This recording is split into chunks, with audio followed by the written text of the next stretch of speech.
అండి. ఎందుకని ఇప్పుడు మీరు ఏదైతే ఉందో మీ వాలంటీర్ ఉద్యోగానికి అసలు ఎందుకు రిజైన్ చేయాల్సి వచ్చేది? అసలు ఎందుకు చేశారు మీరు? మేము స్వచ్ఛందంగా ఈ వాలంటీర్ చేయడం తీసుకున్నాం మేము. స్వచ్ఛందంగా ఎటువంటి ఆటుపాట్లు కానీ రాజకీయాలు కానీ ఎటువంటి లేకుండా మా స్వతహాగా స్వచ్ఛందంగా మేము ప్రజలకు సేవ చేద్దామని ఈ వాలంటీరు జాబ్లో జాయిన్ అయ్యాం.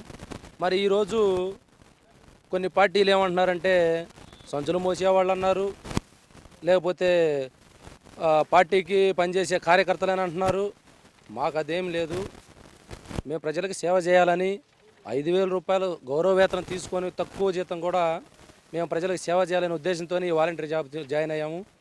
మరి ఈరోజు కొంతమంది ఏమంటున్నారు, ఈ జగనన్న పథకాలు వాలంటీర్ల ద్వారా చేస్తున్నారని చెప్పేసి ఈరోజు పెన్షన్ కూడా ఈ 2 నెలలు వాలంటీర్లు ఇవ్వకూడదనే దురుద్దేశంతో మా మీద బురద జల్లే పనులు చేస్తున్నారు.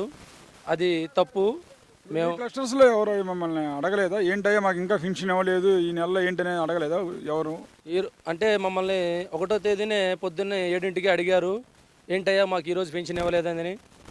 వాళ్ళు అడగటే, అమ్మా మరి ఈసీ నుంచి మాకు ఇన్స్ట్రక్షన్ వచ్చినాయి, వాలంటీర్లు ఎవరు కూడా ఈ ప్రభుత్వ పథకాల్లో పార్టిసిపేట్ చేయకూడదని వచ్చింది.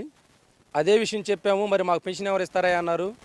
మరి మీరు సచివాలయం దగ్గరికి వెళ్ళాలి, ఏ రోజు ఇస్తారో ఏ టైంకి ఇస్తారో కూడా మాకైతే తెలియదమ్మా అని చెప్పడం జరిగింది.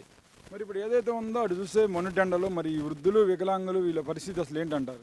ఈరోజు మేము మా గ్రామంలో సచివాలయం దగ్గరికి వెళ్ళి చూస్తే కనీసం వాళ్ళని పట్టించుకునే నాదుడు లేడు. కనీసం మరి మంచంలో ఉండే ముసలి వాళ్ళు ఉన్నారు, నడవలేని వాళ్ళు ఉన్నారు.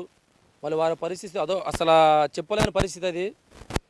మరి ఇట్లా ఎందుకు చేస్తున్నారో ఏమో తెలియదు. మరి ఈ పెన్షన్ ముసలి వాళ్ళకే కదా ఇచ్చేది, 60 ఏళ్ళు పైబడిన వాళ్ళకి ఇస్తున్నారు. మరి అట్లాంటి వాళ్ళు, నడవలేని వాళ్ళకి, ఆరోగ్యం బాగాలేని వాళ్ళు, మంచంలో పడి ఉన్న వాళ్ళు కూడా కొంచెం దృష్టిలో పెట్టుకొని నిర్ణయాలు తీసుకుంటే బాగుండేదని మాకు వాలంటీర్ తరఫున మేము తెలియజేస్తున్నాం. కానీ మీరు ఓన్లీ ఒక వైసీపీ పార్టీకి ఓట్లు మాత్రం అడుగుతున్నారు అని చెప్పేసి అంటున్నారు. అది ఎంతవరకు వాస్తవం? అసలు అది అబద్ధం అండి. ఈరోజు కూడా మేము ఎక్కడ కూడా వాలంటీర్ తరఫున అనేది ఓట్లని అడిగింది లేదు. పథకాల వాటికి మేము చేర్చాం తప్ప ఎవరికి కూడా మేము ఓట్లు అడిగిన పరిస్థితి ఈరోజు కూడా ఎక్కడా లేదు.